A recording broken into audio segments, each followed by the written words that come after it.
So we're going to talk about agency. Alabama is a caveat emptor state. Okay? And caveat emptor means is let the buyer beware. Not all states are caveat emptor states. In fact, most are not anymore. Most require seller disclosure. This has lots of impact on what we do every day. But there are exceptions to caveat emptor, and we'll kind of talk about those tonight. So let's talk about caveat emptor. Kitchen. Kitchen. Boy, look at all this cover space. Yeah.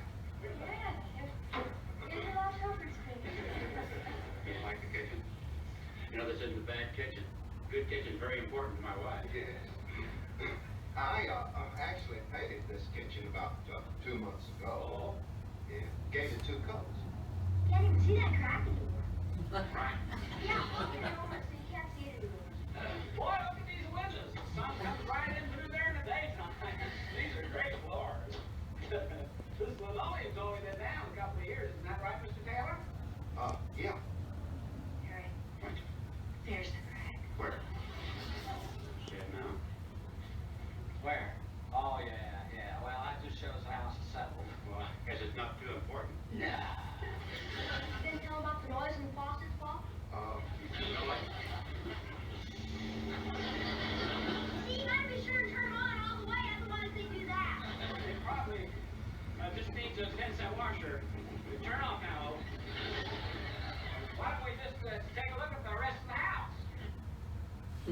Okay, so in the days before we had agency, what when we listed, sold, buyers, whatever, we were single agents. We represented one party in the transaction. We represented sellers. Okay? That stood for a long time. It changed in 97, 98 time frame. So for a lot of my career in real estate, even if I was working with a buyer, I was representing the seller. Okay? So that's how things like Barney happen. Implied agency. The actions of the party indicate they have mutually consented to an agency. In real estate, the actions of the parties may create an agency relationship unintentionally, inadvertently, or accidentally where none was intended. Despite the disclosure of agency relationships, consumers may assume that a licensee is representing them. This is where you get in trouble. Okay? Get that buyer in your car, drive them around for a couple of months, you find them a house, they've not signed anything with you. Okay? You've told them, because that's what you're required to by law. You've said, this is what I'm required to tell you. They didn't sign anything. You are not their agent. But because Bo's a nice fella and he's given us some really good advice, and we like Bo, okay, they think you're their agent. They think you are representing their interests, but they're not, because they haven't signed anything allowing you to do so.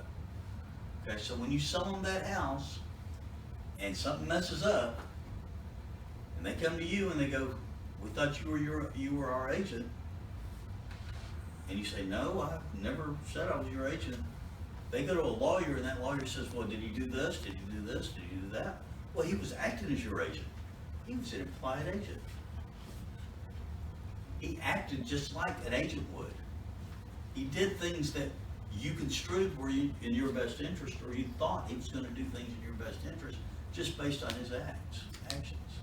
Okay? That's where you're in trouble. Okay?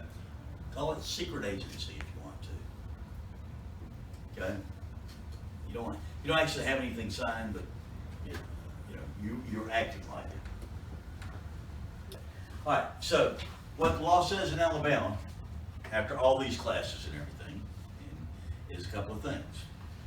One, at the earliest possible time, you need to have this disclosure signed.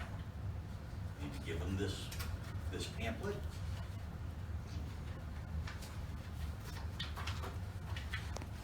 You need to have the back page signed.